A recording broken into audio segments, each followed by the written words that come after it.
Hello and welcome to our Bible study of 2 Samuel, and we are in chapter 16. So we finished off the previous chapter with Absalom's scheme to try and overthrow the throne, which he'd been working on for a few years and poaching people from Israel. So let's see what happens in chapter 16. Okay.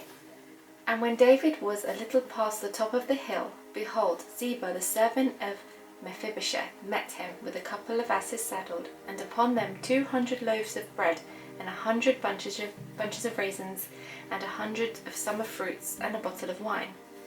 And the king said unto Ziba, What meanest thou by these? And Ziba said, The asses be for the king's household to ride on, and the bread and summer fruit of the young men to eat, and the wine that such as be faint in the wilderness may drink.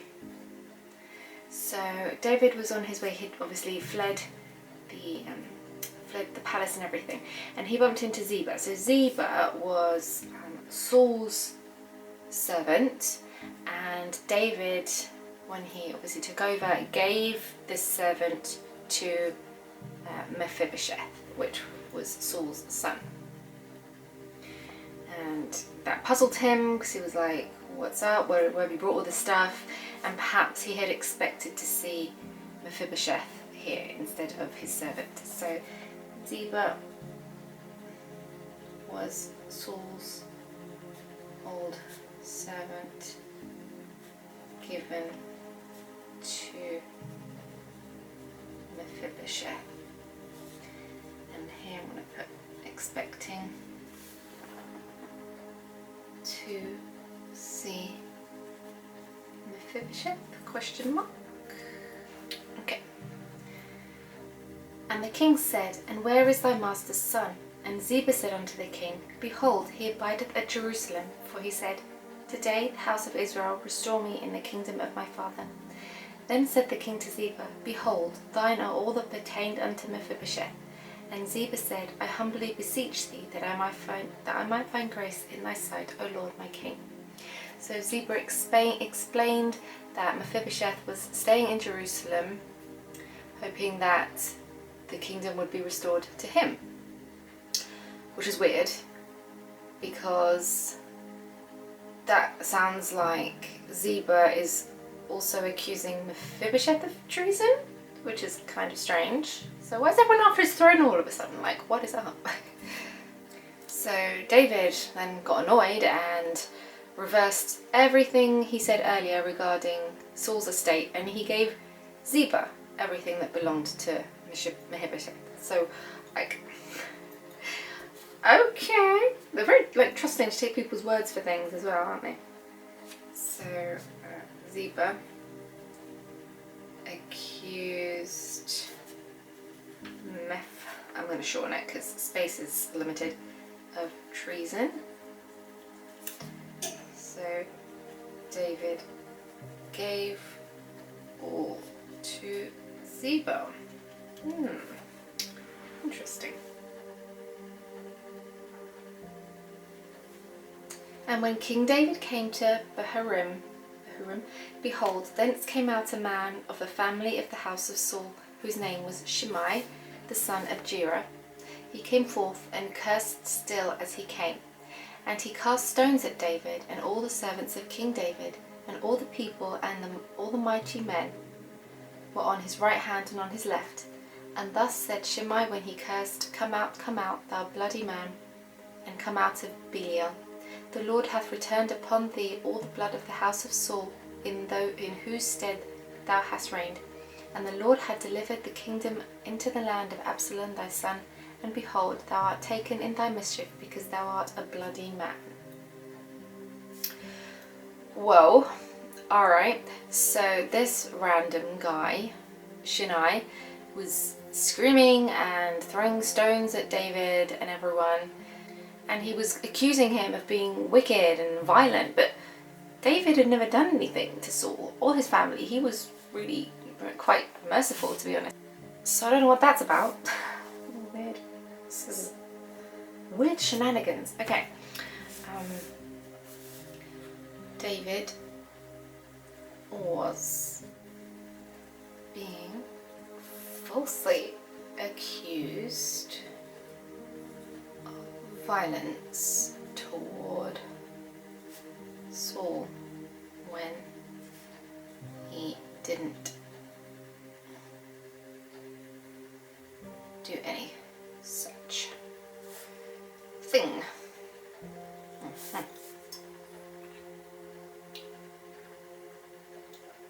Oh well, I misjudged how close that was to the rim. And burnt my lips. Ouch, okay. Then said Abishai the son of Zeruiah unto the king, why should this dead dog curse? Oh no, now I wet my Bible. Because I spilt it all over my hand. Oh no. Okay. Why should this dead dog curse my lord the king? Let me go over, I pray thee, and take off his head.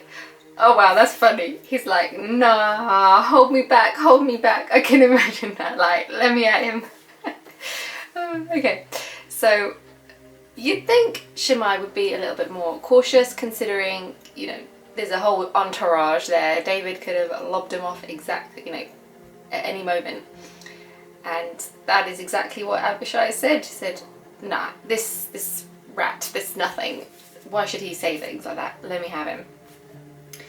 And oh, this is interesting. So this is why commentaries are helpful, guys, because there's no way my memory would have remembered this. So Abishai apparently was the same dude who had tried to urge David to kill King Saul when he had the opportunity back in 1 Samuel. We know David refused that too. So Abishai, he's a bit of a wild one, isn't he? Same guy who tried to get David to, oh, I got space, kill Saul boy. Okay. Okay. And the king said, what do I have to do with you, ye sons of Zeruiah? So let him curse, because the Lord hath said unto him, curse David. Who shall then say, wherefore hast thou done so? And David said to Abishai and to all his servants, behold, my son, which came forth of my bowels, seeketh my life. How much more? And now may this Benjamite do it? Let him alone, and let him curse, for the Lord hath bidden him. It may be that the Lord will look on mine affliction, and the Lord will requite mine good for his cursing this day. And as David and his men went by the way, Shimei went along the hills over against him, and cursed as he went, and threw stones at him, and cast dust. And the king and all the people that were with him became weary, and refreshed themselves there. Okay, be more careful now as I drink. Right. So David, he didn't agree to obviously having the guy's head lopped off, and he actually took the cursing as, you know, like a rebuke from God. He said, God told him to say this to me because I deserve it. And so he's taken it as a personal rebuke, taken as a personal rebuke from God, which is interesting. Not many people would do that. I don't think I've ever thought of things that way. If someone is, I suppose actually sometimes, yeah. So if you're having a disagreement with someone and someone points out something about you or what you said or what you've done, that is probably the Lord. If it's true, it could be the Lord using that person to help you see the truth. So yeah, it's a really good point actually. It's just a little musing I had. I guess because, okay, although David wasn't guilty of hurting Saul, he was guilty of other bloodshed and other sin, of course. And, you know, he realised, like, dude, forget this random guy yelling at me in the street. My own son is trying to kill me and take my throne. Like, I got bigger problems right now than some random just yelling at me. Which is true. So he put his problems into perspective. Another good tip for us. We got, you know, sometimes we sweat the little things when really, you know, we have bigger fish to fry. I'm annoyed that my page is now rippled. Look, can you see? Okay, this will probably pulled. Never mind. Okay. And Absalom and all the people, the men of Israel, came to Jerusalem, and Ahithophel with him. And it came to pass, when Hushai the Archite, David's friend, was come into Absalom, that Hushai said unto Absalom, God save the king, God save the king. And Absalom said to Hushai, Is this thy kindness to thy friend? Why wentest thou not with thy friend? And Hushai said to Absalom, Nay, but whom the Lord and this people and all the men of Israel choose, his I will be, or his will I be, and with him will I abide. And again, whom should I serve? Should I not serve the presence of his son, as I have served in thy father's presence?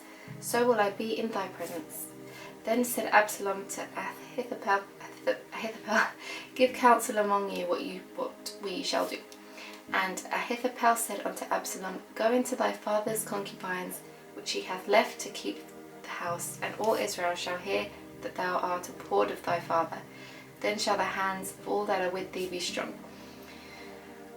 So they spread Absalom a tent upon the top of the house, and Absalom went in unto his father's concubines in the sight of all Israel. What? Oh my goodness gracious. And the counsel of Ahithophel, which he counselled in those days, was as if a man had inquired the oracle of God. So was all the counsel of Ahithophel, both with David and with Absalom. Wow, okay. I think we need a drink for this one. Oi.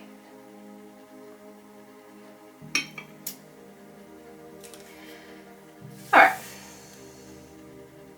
So Absalom, back in Jerusalem, they're kind of smug at this point. They think they've done a great job.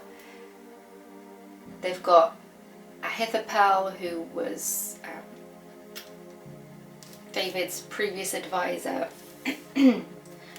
I do know this, and I've written it before, but you know when you're reading through again, you probably forget and you need some context. So that's why I remind myself repeatedly who these people are, especially because there's so many names that are not necessarily memorable. So I do remind myself who the characters are. So yeah, he was smug. He's got Ahithophel, and they both regarded his advice so much that they said, oh, where is it? They said having his advice is like hearing from God himself. Like, that's how highly regarded. I mean, it's not a great way to put it, but that's what they're trying to say. He was so highly regarded that both David and Ahithophel valued his advice. So they valued his advice significantly.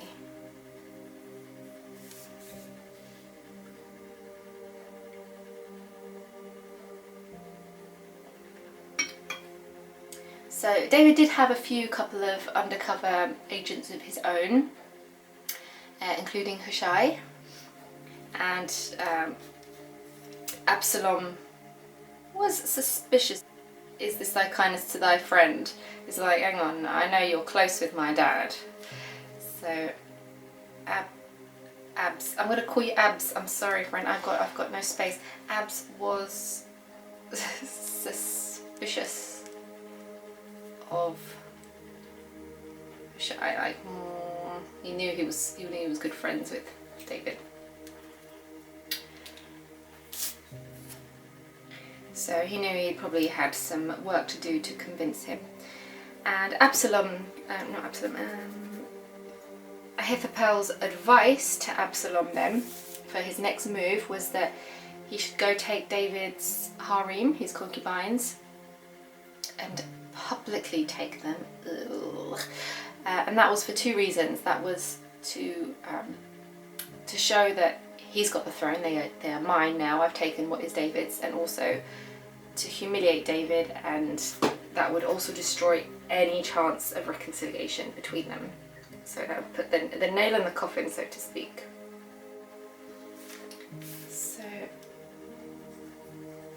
Ahith, you have a nickname as well, Ahith gave advice to publicly take the harem to humiliate David and ruin any chances